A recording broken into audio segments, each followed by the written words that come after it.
22 de diciembre de 2023 en Brasil, cerca de Sao Paulo, al padre Fernando Altamira Alanís, y tenemos esta oportunidad única, ya que el 7 de enero de 2024, Monseñor Rodrigo da Silva, su excelencia reverendísima, llevará a cabo su consagración como obispo. Así que nos gustaría conocerlo y saber, por supuesto, todas las posturas doctrinales. Si gusta comenzar con una oración y a continuación iremos haciendo las preguntas, padre.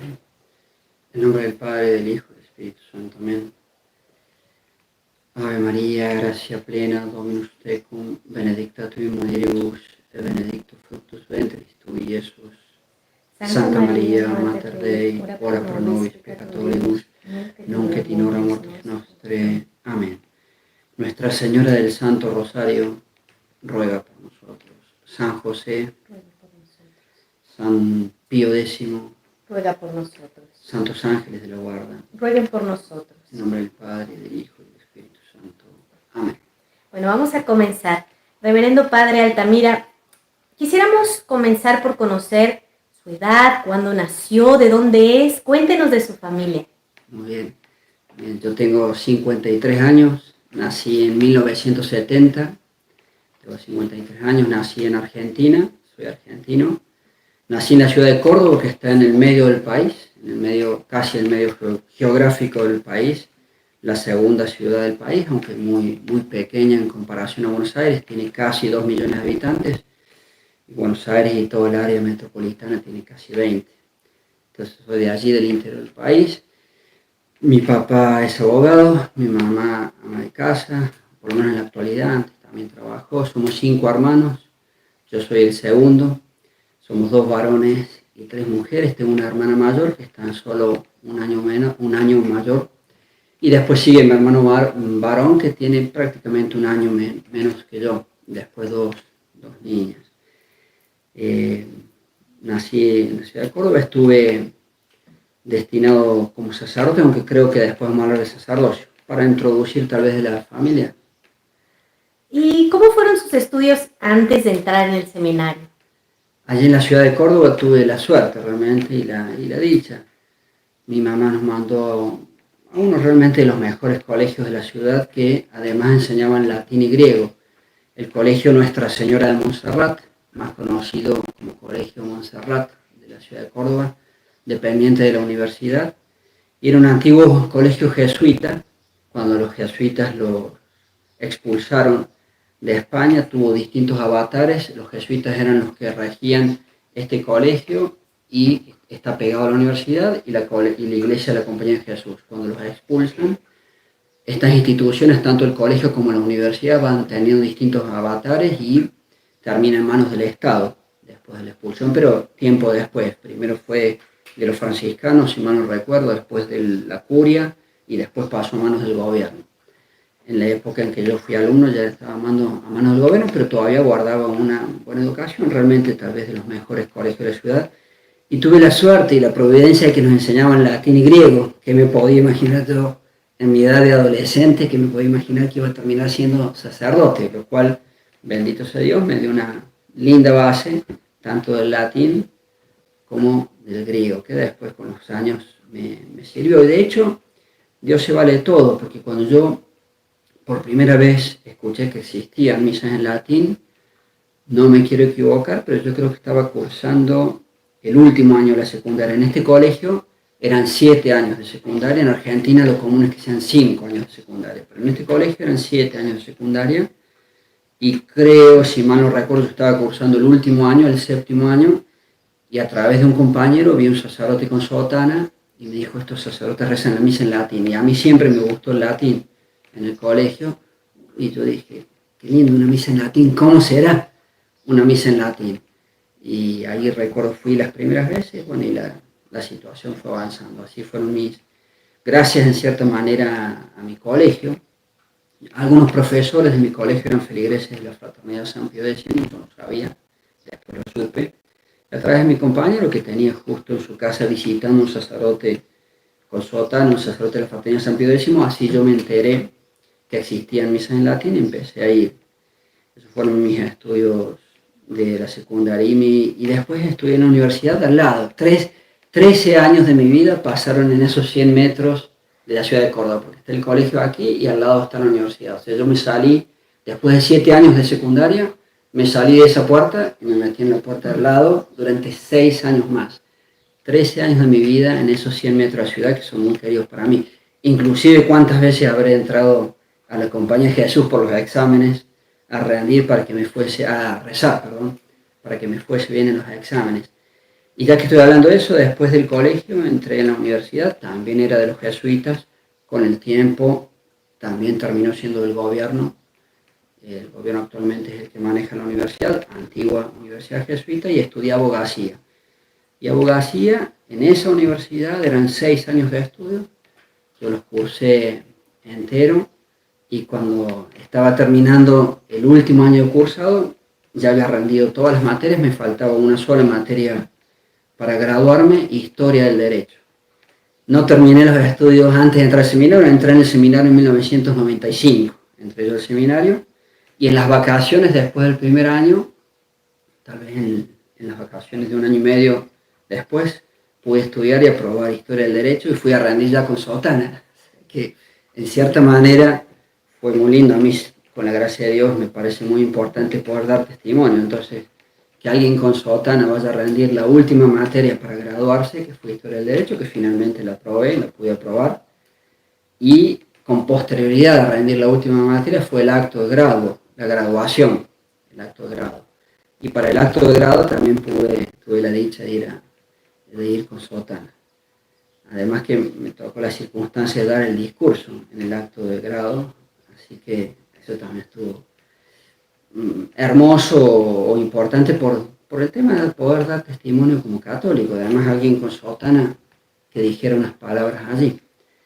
Entonces, 13 años de mi vida y me pude graduar y prácticamente antes de entrar al seminario ya había terminado, como expliqué recién. Rendí la última materia y me gradué siendo seminarista. Me gradué de abogado, soy abogado también.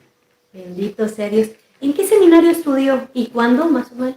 Entré en el año 1995 con 25 años de edad. Cumplí 25 años de edad en ese... Yo soy de 1970.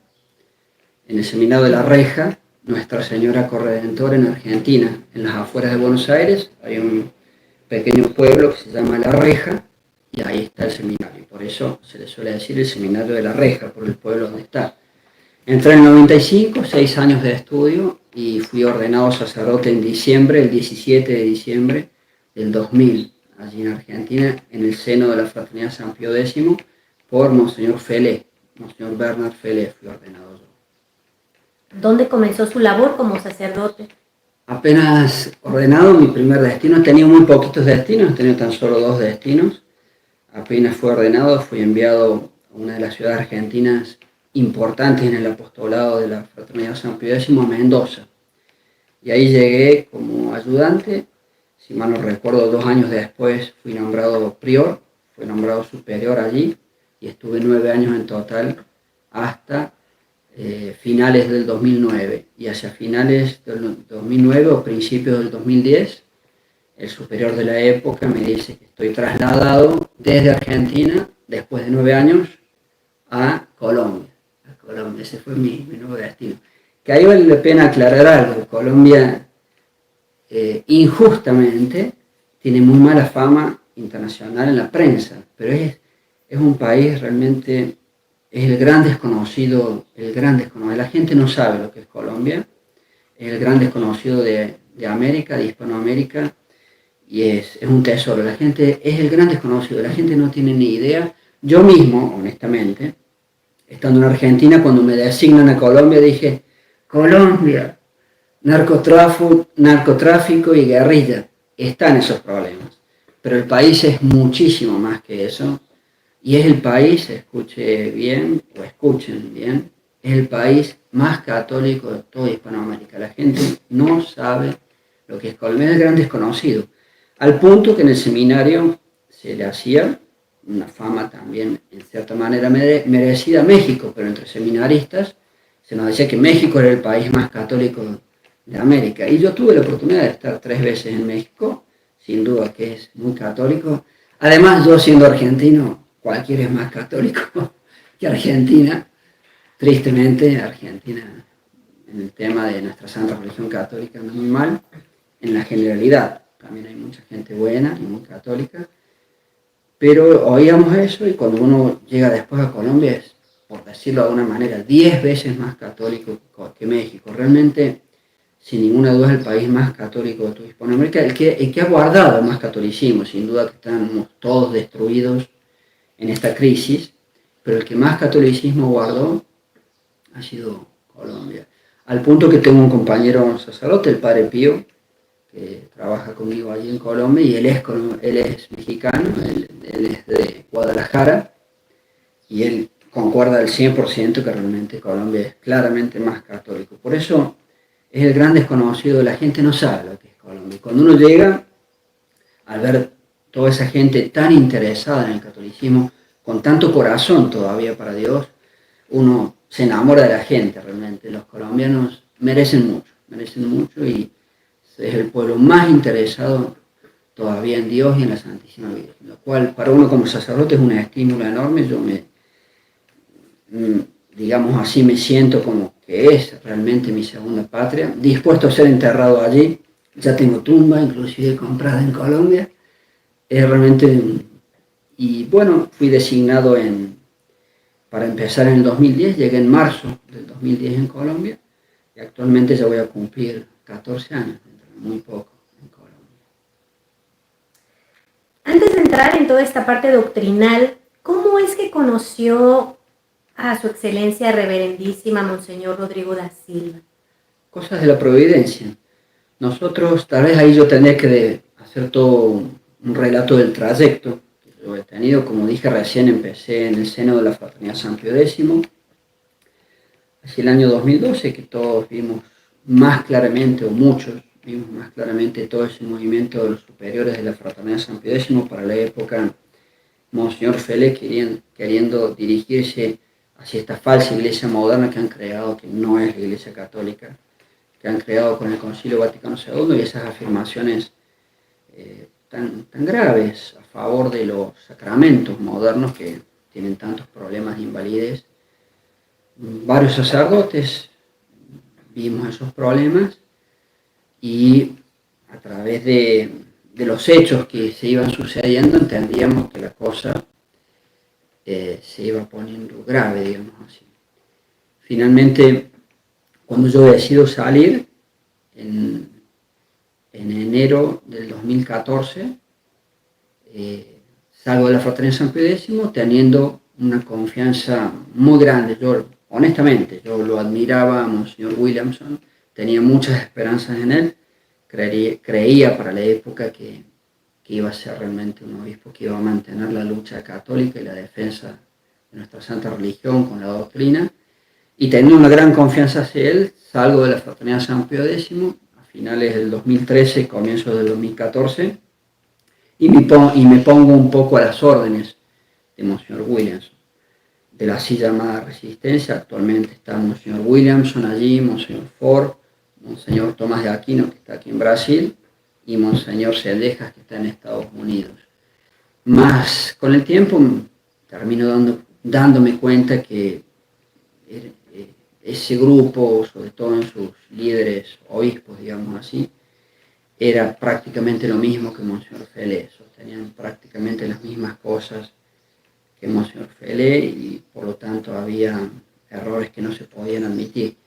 Termino separándome de ese grupo, y al separarme de la así llamada Resistencia, en esa época yo tenía el seminarista, Pío Vázquez, todavía seminarista,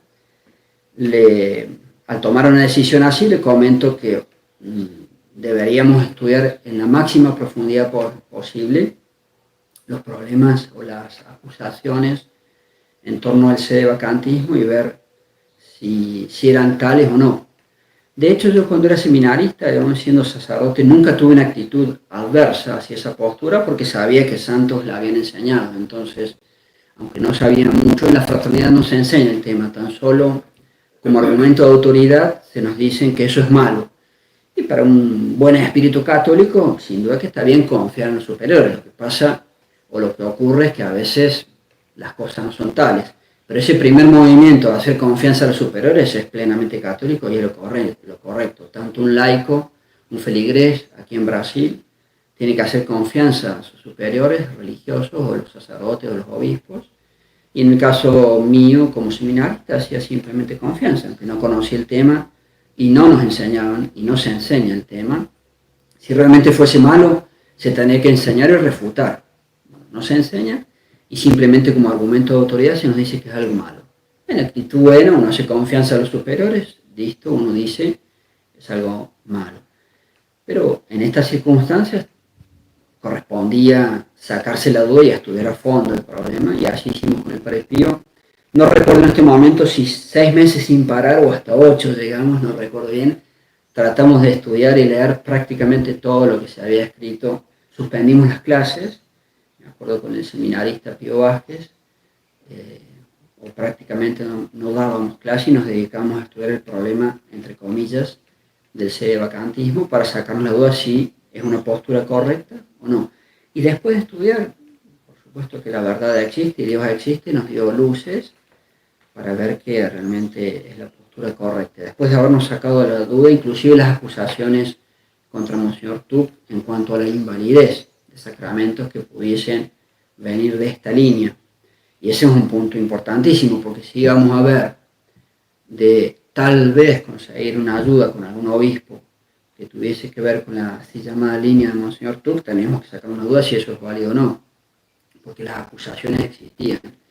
Y estudiando mucho el tema nos sacamos, con la gracia de Dios, nos sacamos sin duda esa inquietud, no quedó la menor duda.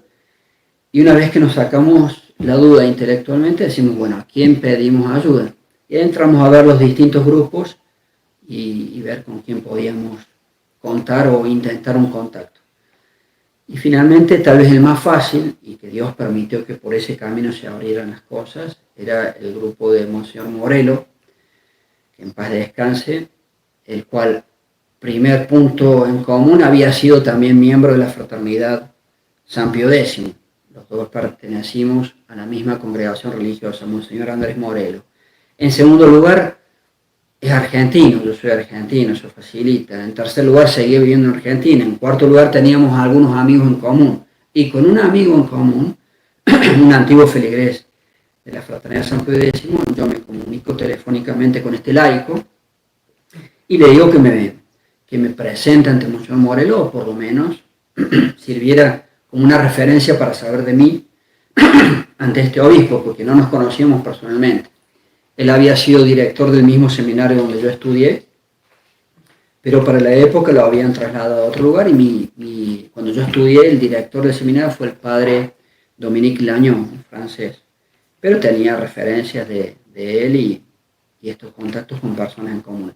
Esta persona me relaciona con él y se ofreció a ayudarnos, y así como los estudios del seminarista Pío Vázquez pudieron seguir adelante y con el tiempo ser ordenado por Monseñor Morelo.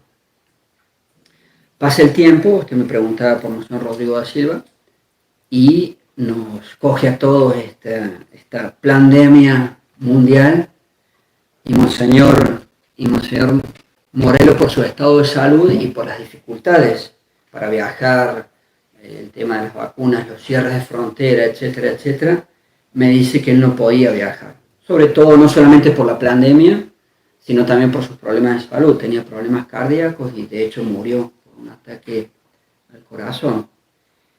Entonces, como él no podía viajar, todavía estábamos, tal vez duró un año más la pandemia, no me acuerdo en este momento con exactitud.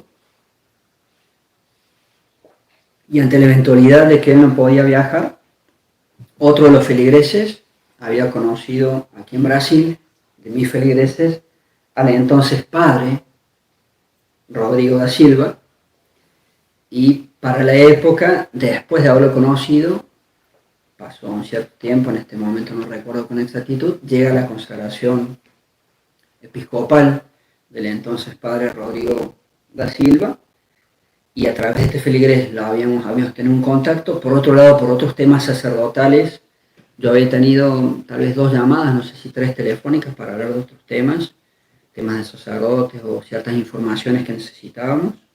Entonces teníamos contacto telefónico y un feligrés que había estado aquí mismo en Brasil lo había conocido personalmente. Cuando Monseñor Morelo me dice que él no puede viajar, lo llamamos por teléfono al ya obispo, Monseñor Rodrigo da Silva, para preguntar si él podía ir a Colombia. Y así empezó, nos dijo que sí, fue a Colombia, hizo las confirmaciones, después regresó, mantuvimos el contacto.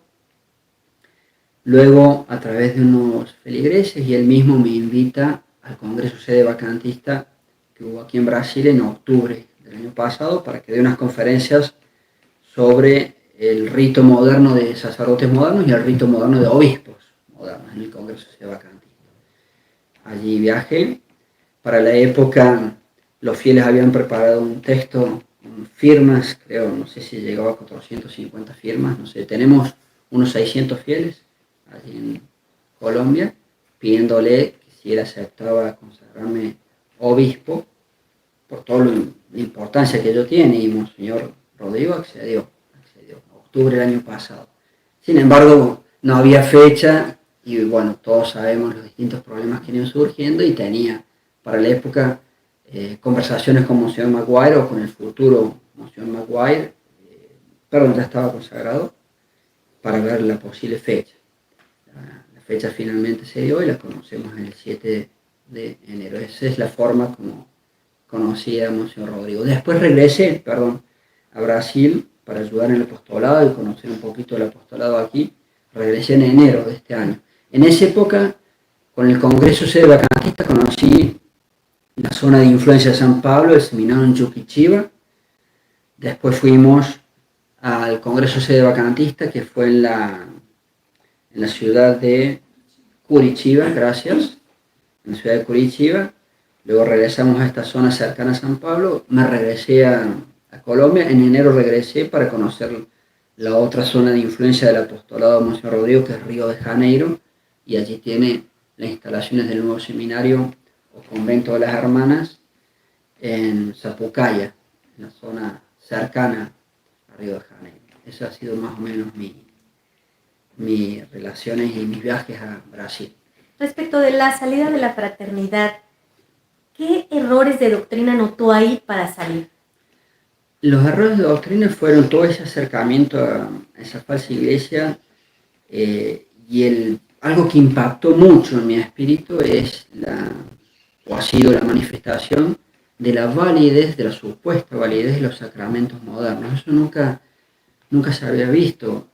Mientras yo fui laico, e inclusive cuando yo estuve en el seminario, por supuesto, jamás se nos dijo de esa manera. Siempre se decía de los problemas de invalidez que conllevaban estos sacramentos falsos modernos, sobre todo en los dos puntos tal vez más importantes, que es el falso sacerdocio moderno y el falso obispado. Bueno, de repente tenemos la declaración oficial y pública del máximo jefe de la Fraternidad San Pío X, diciendo la validez de los sacramentos modernos, que incluye sin duda sacerdocio y obispado, algo gravísimo. Cuando nosotros éramos laicos todavía y estando en el seminario se nos decía de los problemas de invalidez y esa práctica que tenía la Fraternidad San Pío X de reordenar. Cuando llegaba un sacerdote moderno con intenciones de trabajar con nosotros, se lo ordenaba de nuevo. Y para estos cambios ya se oficializó, digamos así, una postura grave por las consecuencias que trae y errada de afirmar desde la máxima jerarquía de esa institución y en forma oficial que el rito de sacerdotes modernos tal cual como sale de la Roma modernista es válido y que el rito moderno de obispos, que es el más grave de todos, sí es válido. Y esa es hasta el día de hoy la postura de la Fraternidad San Pío X, y ya no se reordena a ningún sacerdote y ningún obispo que quiera tener relación o trabajo con ellos, lo cual es gravísimo. Fíjese lo que significa para un laico estar en misa y no es misa, porque la celebró un sacerdote moderno. Ellos actualmente en Bogotá mismo reciben sacerdotes modernos, no los reordenan, no los ordenan de nuevo con el verdadero rito católico, y a esos sacerdotes modernos se los deja sin más, luego tal vez de una pequeñísima prueba, a ver si una persona proba, y no es un inmoral, pero prácticamente podemos decir que sin más se los deja celebrar misa tridentina, o sea que ponen a sus fieles frente a una misa que no es misa, porque si el sacerdote no es misa, es inválida. Pone a sus fieles frente a la alternativa de recibir pan en vez de Dios. Gravísimo, no grave, gravísimo, porque el que celebró misa o el que consagró eventualmente un copón no es sacerdote. Ponen a sus feligreses ante la eventualidad de decir sus pecados a un laico, porque no tiene ordenación sacerdotal, y de recibir unas palabras de absolución de pecados que no absuelven los pecados. O sea, más grave no puede ser. Más grave no puede ser. Y ojalá, honestamente, hay gente buena allí, sacerdotes y fieles, se den cuenta de la gravedad de estas cosas. Eso a mí me impactó mucho. Y ni hablemos del rito de los obispos, porque ese es de los falsos obispos modernos, porque ese es el más claramente inválido. Sin duda que es inválido, se repitió el mismo problema que ya se vio en siglos pasados con los anglicanos y es ciertamente inválido. Y si un obispo, el obispo es lo más importante que tiene la Iglesia Católica, y si un obispo es inválido, es como una ficha de dominó que uno tira la primera y se cae todo para adelante. Si un obispo es inválido, los sacerdotes que él consagre, que lo ordene, van a ser inválidos. Los otros obispos que él consagre van a ser inválidos. Los santos óleos para la confirmación y para la extremaunción van a ser inválidos. Los sacramentos que ese obispo dé van a ser inválidos. Y en la fraternidad, actualmente hace unos 5 años, tienen viviendo con ellos en Europa un falso obispo moderno, Vitus Wonder. Y debe haber pasado ya 5 años. Además tiene ordenación sacerdotal moderna, tiene todo moderno. Y lo hacen celebrar como obispo, con mitra y báculo. Miren, como sin decirlo explícitamente, miren la enseñanza que es para esos fieles, ver un obispo moderno que se lo deja celebrar misa tridentina con báculo y con mitra. Entonces todos los obispos modernos valen. Miren cómo se va haciendo un daño en los espíritus de los feligreses con las acciones. Las acciones hablan. Y con las acciones ellos van creando en los espíritus que ven esas misas y que no son capaces de reaccionar contra esas misas, va habiendo una aceptación. Yo creo, actualmente en este año fue la primera vez que este obispo moderno hizo los santos óleos en la fraternidad San Pío X, por lo cual las extremas unciones, un ser humano se está por morir, mire eso, y las confirmaciones con esos óleos van a ser inválidas. Tiene sacerdocio moderno, Vitus Wonder, y obispado moderno. Es gravísimo. Y si están acostumbrados los fieles a ver las misas de este falso obispo moderno en la fraternidad San Pío X, y se acostumbran los fieles a ver que también consagra los óleos para los sacramentos, ¿por qué no ordenar sacerdotes? Todavía no han llegado a eso, supongo que ellos prevén un cierto escándalo, pero están preparando el ambiente para que los fieles también acepten que Vitus Wonder ordene sacerdotes. Y si Vitus Wonder ordena sacerdotes de la fraternidad San Pío X, ella caería en la misma situación que está el Buen Pastor, el Instituto de la Fraternidad San Pedro, que hacen ordenar a sus seminaristas con obispos modernos, con el rito antiguo, pero obispos modernos. Muy bien por el rito antiguo, pero muy mal por el obispo que te lo reza. Por lo cual ellos tienen sacerdotes inválidos, los jovencitos. Los antiguos son también antiguos miembros de mi comunidad originaria, y la fraternidad San Pío X va a caer en eso. No hay ningún motivo, si ellos permiten que celebre como obispo, si permiten que haga los óleos, no hay ningún motivo para no permitir que haga ordenaciones sacerdotales. Y ya va a llegar. Yo creo que ellos están haciendo solamente un acostumbramiento de los fieles y después van a pedir a cualquier otro obispo. De hecho, Monseñor Felé, hace poco en una entrevista, no sé si en enero de este año, decía que bueno, si tuviese necesidad de los obispos, preguntarían a Roma, a la falsa Roma moderna, pero que ahora, bueno, de cualquier manera no es lo mismo, dijo algo así, porque están los otros obispos modernos. Si Vitus Wonder termina ordenando sacerdotes, también van a pedir a otros obispos conservadores que hagan ordenaciones sacerdotales. Es gravísimo. Y eso impactó mucho en mi espíritu. Ahora, ¿qué pasa con sus antiguos compañeros sacerdotes de la Fraternidad Sacerdotal Pío X? Muy buena pregunta, es un tema importante. Yo los aprecio, han sido, y hasta los aprecio mucho. Han sido mis amigos, todavía en cierta manera los considero mis amigos, tengo contactos con algunos pocos de ellos. Y algunos de ellos o alguno decía que se da cuenta de todos estos problemas, pero que no iba a hacer nada. No iba a hacer nada. Porque son todas circunstancias difíciles, es cierto, pero si es lo que Dios pide, hay que hacerlo. Yo espero ahora, acaba de salir este documento, ya estamos llegando a los límites de los escándalos de este falso Papa Francisco, este documento que salió esta misma semana, sobre la bendición para parejas homosexuales y parejas de lesbianas. Eso ya es tan escandaloso y tan a cara descubierta, que yo espero que estos buenos sacerdotes, porque en cierta manera se dan cuenta, tal vez sufren la situación que están viviendo, pero no tienen todo lo, no sé cómo expresarme, no terminan dando el paso de salirse de la institución. Ojalá con este último documento de Francisco ya tan escandaloso, bendiciendo parejas homosexuales y parejas lesbianas, sea un impulso más a través de la gracia, todo es gracia, para que estos compañeros, a los cuales aprecio, realmente los aprecio, han sido mis amigos y no sé, los sigo considerando amigos, ojalá den el paso de tomar una decisión que tiene que ser tomada ante Dios. Y si Dios permite, ojalá nos podamos reunir por lo menos con algunos de ellos y poder trabajar juntos, La Fraternidad San Pío X, en ese callejón sin salida en que se ha puesto, no va a reaccionar con la dureza que hace falta frente a un documento así. Un verdadero Papa católico, tendríamos que hablar del tema del Papa, la infalibilidad del Unacum. Un verdadero Papa católico no puede enseñar nada, ni contra el dogma, ni contra la moral. Estas cosas ya han llegado a un nivel tan escandaloso que son muy patentes para cualquiera de una buena voluntad. Ojalá sirva de impulso para que estos antiguos compañeros tomen la decisión que tienen que tomar. Así lo deseamos. Y poder trabajar juntos, si se puede. Yo realmente los aprecio y si Dios permite, ojalá podamos estar juntos de nuevo, luchando como se debe luchar.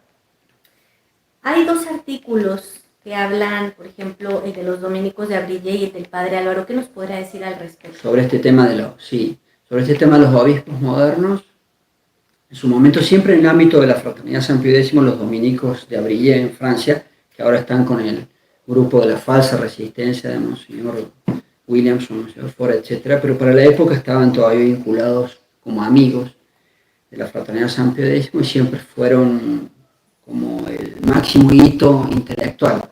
Los grandes intelectuales de ese ambiente de la tradición, digamos así, eran los dominicos de Abrillé. Ellos escribieron un trabajo justificando el rito moderno de obispos modernos y queriendo falsamente fundamentar que era válido. No es así, bueno, no es el momento ahora de desarrollar mucho. Yo di conferencias de eso en el Congreso Sede Vacantista del año pasado aquí en Brasil, y ellos marcaron un hito dentro de la fraternidad y probablemente en unión con los superiores de la fraternidad hicieron ese trabajo justificando la validez de obispos modernos. El padre Calderón también, Álvaro Calderón, que fue nuestro profesor en el seminario, también escribió un artículo donde no concluía tal vez tan fuerte como los dominicos, pero iba en la misma línea, queriendo al menos una cierta justificación del rito moderno de obispos en la revista Sí, sí, no, no. No sé si para la fecha habrá publicado nuevas cosas el padre Calderón, porque ese artículo de Sí, sí, no debe tener por lo menos 12 años, calculo yo. Tal vez ya en tantos años haya escrito otros artículos más fuertes o no lo sé, defendiendo la validez de estos obispos modernos. De hecho, el padre Calderón, que es un buen sacerdote, lo aprecio, se ha quedado en la Fraternidad San Pío X y es testigo, habiendo sido el profesor de dogma nuestro, de este obispo moderno Vitus Wonder, celebrando como si fuese obispo, haciendo santos óleos, y en una comunidad, una congregación que él ve también que no se reordena a nadie. Antes empezó a flaquear ese tema en la comunidad y actualmente no se reordena a ningún sacerdote moderno, ningún obispo moderno, siempre y cuando se haya seguido el rito de la iglesia falsa moderna, tal cual como lo pide la falsa iglesia moderna. Si se ha seguido tal cual ese rito, se sostiene que es válido. Entonces, ya desde esa época había todo un movimiento, ya vémoslo así, para hacer peso en los espíritus, tratando de llevar esos espíritus a una consideración de la validez de estos ritos modernos. Y actualmente es la postura fuerte, podemos decir, y más que pública. ¿Cuál es el problema con las misas unacum? Las misas unacum, donde uno nombra a un falso papa como si fuese la autoridad máxima de la iglesia y además herejes, objetivamente, muchos sacerdotes lo harán tal vez sin darse cuenta, eso lo juzga Dios, las conciencias las juzga Dios, pero objetivamente nombrar un falso papa como si fuese tal, nombrar un hereje como si fuese la máxima autoridad de la Iglesia Católica, es un pecado grave y se hace allí una unión con el nombrado, con el hereje nombrado, en este caso Francisco, con el cual entran a jugar todas las consecuencias de la comunicación sacra. El tema objetivamente es muy grave, constituye objetivamente un pecado grave y uno no puede participar y no puede ir a una misa donde se nombra falsamente como máxima autoridad a un falso papa y a un hereje. En la Fraternidad San Pío X en eso no se cambió, hay que ser honestos, desde que yo estaba siempre se defendía, ahí entramos al tema de la infalibilidad, del dogma de la infalibilidad. En la Fraternidad San Pío X, desde que yo estaba, siempre se defendía muy gravemente, muy erróneamente. Yo de buena fe lo acepté como se enseñaba para todo el mundo en la época y se sigue enseñando que un papa puede caer en herejía y seguir siendo papa. Es absolutamente imposible. Un verdadero papa de la Iglesia Católica lo sabemos a través del dogma definido solemnemente de la infalibilidad papal. Dios irrumpe allí, Dios interviene allí sobre la persona de un verdadero papa y le da el carisma por encima de lo que es como simple ser humano. El simple ser humano sí es falible, pero cuando uno es elegido verdadero papa, Dios irrumpe allí y da el carisma con su gracia y el Espíritu Santo para que un verdadero papa jamás pueda enseñar nada como papa. Eso significa el ex cátedra, ni contra el dogma, ni contra la moral. Y ahí tenemos una prueba más de que estos son falsos papas. Imagínense que un San Pío X autorice a sus sacerdotes, como este falso papa Francisco, a bendecir uniones homosexuales. Es impensable. Es un atentado gravísimo contra la moral, más claro imposible. Pues bien, un verdadero papa no puede ordenar o enseñar a la Iglesia Católica nada, ni contra el dogma ni contra la moral. Ahí vemos que son falsos papas. En la Fraternidad San Pío X, en eso no se cambió, pero sí es un error bien grave. Se sostiene que alguien puede decir herejías o decir cosas contra el dogma y contra la moral y ser verdadero papa. De hecho, el superior actual, el padre Pagliariani, también en su momento manifestó sobre los acontecimientos en Dubái, si no me estoy equivocando, que Francisco afirmó como que Dios quería las falsas religiones, no me acuerdo ahora en todos sus detalles del documento, afirmó claramente que eso es una herejía y sin embargo, a pesar de que afirmó el mismo superior fraternal que eso es una herejía, Francisco es el papa. Pues bien, si eso es una herejía, Francisco no puede ser papa. Un hereje no puede ser papa. Ahí hay una intervención divina para que eso no ocurra.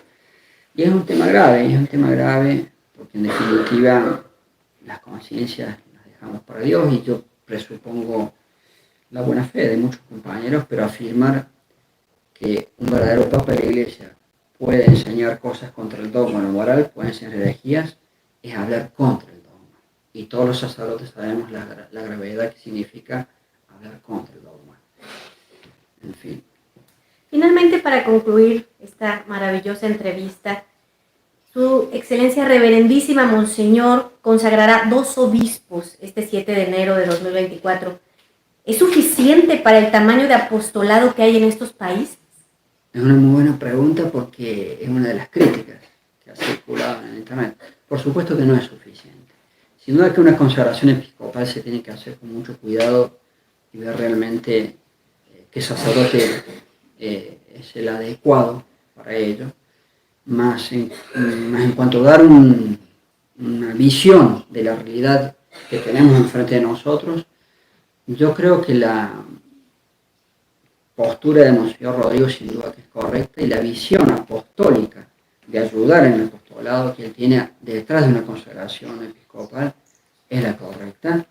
Imagínense que los países que tienen apostolado de estas características con nuestra verdadera religión católica, la misa tridentina, etc., son muy pocos en el mundo. Y los pocos países que tienen apostolado así, en la medida que tengo una cierta feligresía, en Colombia tenemos cerca de 600 feligreses, unos 300 en Bogotá y otros 300 en los lugares donde viajamos, más o menos unos 10 lugares de Colombia. Entonces, por lo menos yo creo, y me parece haberlo oído casi letra por letra de Monseñor Rodrigo también, yo creo que se tendría que aspirar a tener un obispo por país. Y un obispo por país, pensémoslo en términos católicos, es una insignificancia. Tal vez está matizado, sin duda, en que los feligreses que saben de estas cosas son pocos también. Pero aún así, en la visión de todo lo que significa un país, poder ganar nuevas almas, poder salvar nuevas almas, un obispo por país donde hay un cierto apostolado de estas características que tenemos nosotros, aún así es nada. Y creo que más o menos, letra por letra, lo ha llegado a decir así el mismo Monseñor Rodrigo. Por lo cual, el padre Pierre Roy, al que él conocía en algunas llamadas telefónicas, también era de la Fraternidad San Pío X, también estuvo en la resistencia falsa de Monseñor Williamson y Monseñor Ford y Monseñor Tomás de Aquino, que está aquí en Brasil, la falsa resistencia. Él también salió por estos mismos problemas que tratamos de decir hace unos momentos.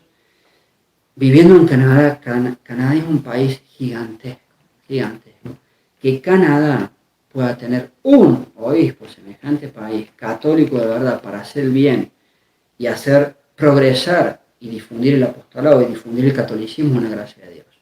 Un obispo por país es nada. Ahora Colombia, si Dios nos permite, va a tener un obispo.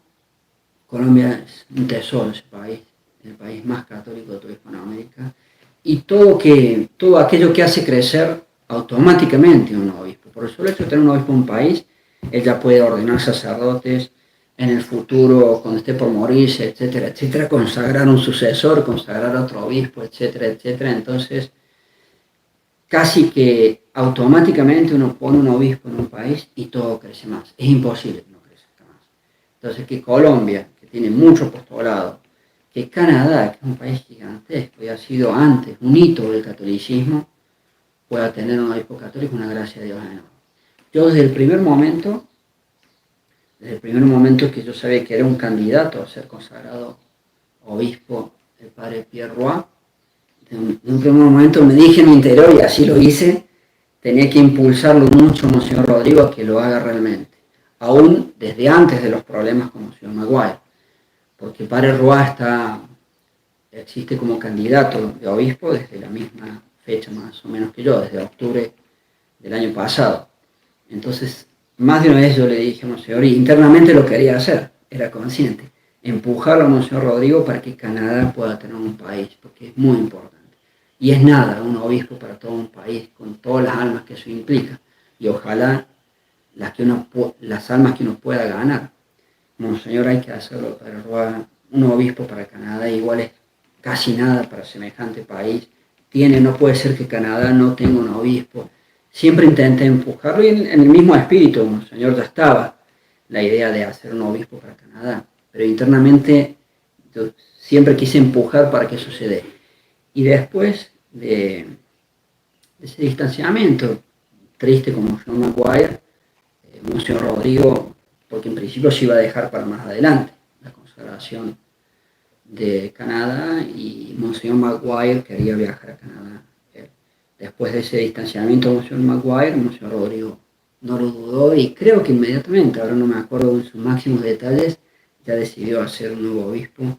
Que de nuevo mis felicitaciones para él, está por venir en estos días también a Brasil y va a ser una gracia enorme para Brasil y para Francia, porque él es de la cultura canadiense más bien francesa y sabe francés y sabe inglés y va a viajar a Francia para ser apostolado como obispo en Francia, lo cual también va a ser una bendición para Francia y para países de habla inglesa también. Eventualmente supongo que viajará a Inglaterra, a Irlanda y a tantos otros países, no sé si a Australia en su momento de habla inglesa.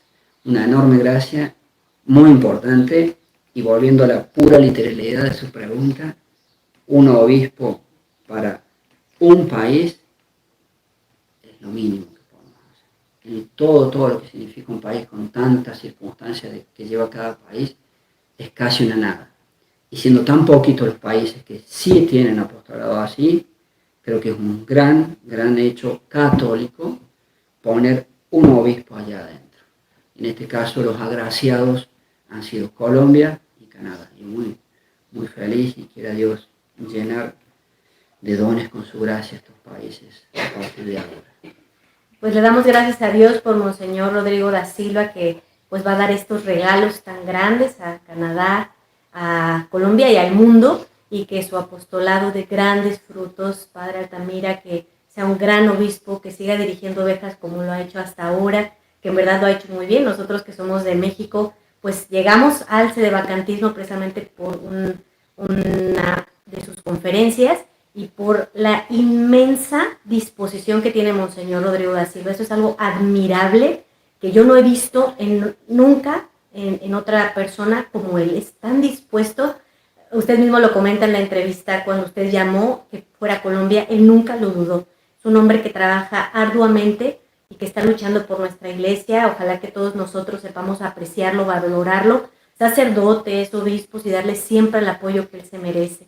Pues si nos quiere dar su bendición, Padre. Y yo quería dar un último dato, que son circunstancias de la vida que va permitiendo Dios. Por circunstancias que Él permite, estamos en contacto y nos viene a ayudar ya por tercera vez, va a venir ahora en enero, un sacerdote argentino de mi propia ciudad, que también fue al mismo colegio, insólito, aunque casi 10 años mayor, y que ha sido miembro antiguamente del Instituto del Verbo Encarnado. El Instituto del Verbo Encarnado en Argentina, dentro de esta tristeza de falsa iglesia moderna, pues más, sin embargo, ha sido siempre la comunidad más conservadora estudiando Santo Tomás de Aquino, y los más odiados, podemos decir, aún dentro del modernismo, los más odiados por esta postura tan conservadora. Y tiene sacerdotes buenos, y quiera Dios que a través del Padre Edgar podamos estar cada vez más en contacto con estos sacerdotes correctos. Inclusive algunos han fundado, algunos de ellos, el grupo San Elías, que tiene mucho internet. Ahora va a venir a Brasil otro miembro del Verbo Encarnado, el padre Diego Fuentes, está por llegar mañana mismo. Quiera Dios, porque son, no sé cómo expresarme, buenas almas, a pesar de tener el problema del sacerdocio moderno, que todo eso se puede solucionar, pero buena línea de conducta y muy odiados dentro del modernismo. Ojalá que estos escándalos ya tan feroces de Francisco permitan que estos sacerdotes del Verbo Encarnado de Argentina se contacten cada vez más con nosotros y poder ayudar y poder luchar como luchar. Y por último, Brasil sin duda, yo estando en un país limítrofe, Colombia es limítrofe, en la zona de la Amazonia, con Brasil, si Dios permite, haremos mucho apostolado también acá. Ya es mi tercera vez en Brasil como sacerdote. Mi familia venía mucho a Brasil, me gustaba Brasil. En el sur viajamos a Brasil, y como sacerdote la tercera vez, ojalá Dios me permita también hacer mucho apostolado aquí, porque todo lo que es España y Portugal, toda la cultura hispana, Hispanoamérica, es un gran amor que hay que tener. Todo católico debe defender a muerte a España, y en este caso también Portugal, por las obras católicas que hicieron aquí. También quería concluir con eso. Muy bien. Muchas gracias, Padre. Hacemos una oración para terminar. Bendición también a todos los que lo están escuchando. Hacemos primero una Ave María más. Dios te salve María, llena eres de gracia, el Señor es contigo. Bendita tú eres entre todas las mujeres, y bendito es el fruto de tu vientre, Jesús. Santa María, Madre de Dios, ruega por nosotros pecadores, ahora y en la hora de nuestra muerte. Amén. Benedictio Dei omnipotentis, Patris et Filii et Spiritus Sancti, descenda super vos et maniat semper. Amén.